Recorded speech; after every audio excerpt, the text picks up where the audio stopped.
Friends welcome to my YouTube channel. Friends अभी हफ्ते 10 दिन पहले ही मैंने आपको डीडीए टावरिंग हाइट्स कड़कड़डूमा के 2 BHK फ्लैट्स का स्टेटस दिखाया था।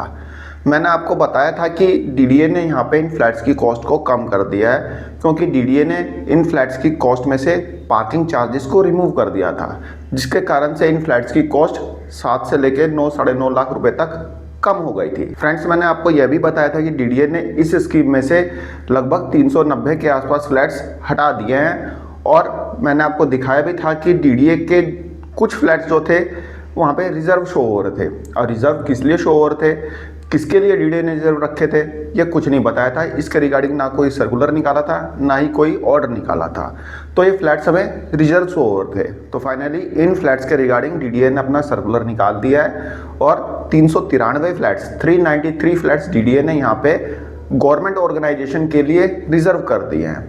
फ्रेंड्स इससे पहले भी जब ये स्कीम स्टार्ट हुई थी, मतलब कि फर्स्ट कम फर्स्ट सर्व में डीडीए कड़कड़डूमा के 2 BHK फ्लैट्स को लेके आया था, तो उस समय भी डीडीए ने 107 फ्लैट्स गवर्नमेंट ऑर्गेनाइजेशन के लिए रिजर्व रखे थे। तो 107 plus 393 total 500 flats government organisation के लिए डीडीए ने यहाँ पे रख दिए हैं 1026 फ्लैट्स में से। और भाई 50% फ्लैट्स तो इन्होंने गवर्नमेंट ऑर्गेनाइजेशन के लिए रिजर्व रख दिया है। तो इस स्कीम का नाम कड़कड़डूमा हाउसिंग स्कीम क्यों रखा है भाई? कर्मयोगी आवास योजना रख दो ना, गवर्नमेंट एम्प्लॉइज के लिए हुआ ना। गवर्नमेंट ऑर्गेनाइजेशन जो लेगी वो अपने एम्प्लॉय को ही देगी, है ना। तो इस स्कीम का नाम ही बदल दो। तो चलिए फ्रेंड्स एक बार देख लेते हैं कि डीडीए ने जो सर्कुलर निकाला है उसमें डीडीए ने क्या बताया है, कितने फ्लैट्स यहाँ पे गवर्नमेंट एम्प्लॉइज के लिए या फिर गवर्नमेंट ऑर्गेनाइजेशन के लिए रिजर्व रखे हैं। फ्रेंड्स आप देखेंगे डीडीए का सर्कुलर है जो कि डीडीए ने रिलीज किया है 11 मार्च 2026 को। DDA towering Heights Karkardooma housing scheme 2026 offering of additional 393 flats under bulk purchase category. मतलब कि बल्क परचेज कैटेगरी में डीडीए ने 393 फ्लैट्स को डाल दिया है, जो कि कड़कड़डूमा हाउसिंग स्कीम 2026 में शामिल है।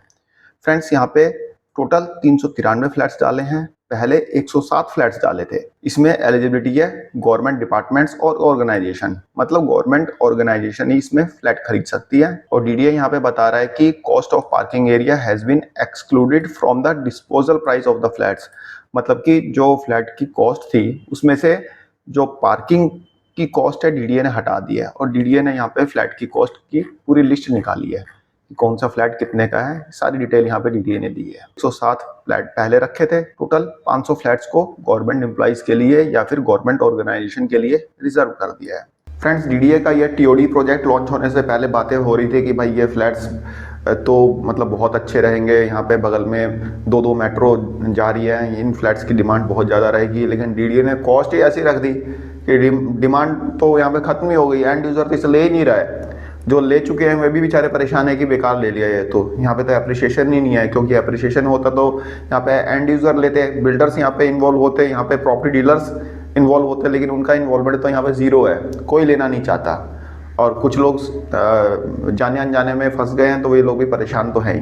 किसी ने इन्वेस्टमेंट पर्पज से फ्लैट लिया तो उनको तो अब ये चीज़ फील हो गई है कि हाँ भाई अगले 5-10 साल तक या एटलीस्ट 5 साल तक तो कोई अप्रिशिएशन होने से रहा। जब तक यहाँ पे कंस्ट्रक्शन का काम चलता रहेगा अप्रिशिएशन कुछ भी नहीं होगा। तो उनको ये फील तो हो ही चुका है। तो देखते हैं डीडीए फर्दर जो इनके फ्लैट्स और भी आने हैं। अभी तो ये बहुत बड़ा प्रोजेक्ट है, उसमें डीडीए क्या करता है, क्या कॉस्ट रखता है। बाकी ईडब्ल्यूएस फ्लैट्स भी यहाँ पे आने हैं, अभी इस साल तो नहीं आएंगे, मतलब कि इस फाइनेंशियल ईयर में तो नहीं आएंगे ईडब्ल्यूएस। अब लग रहा है कि अप्रैल में ही आएंगे, देखते हैं कब तक आते हैं और डीडीए इनकी क्या कॉस्ट रखता है, ये तो आने वाला टाइम ही बताएगा। फिलहाल मेरी तरफ से एक छोटी सी इन्फॉर्मेशन थी, आई होप आपको पसंद आई होगी। धन्यवाद, नमस्कार।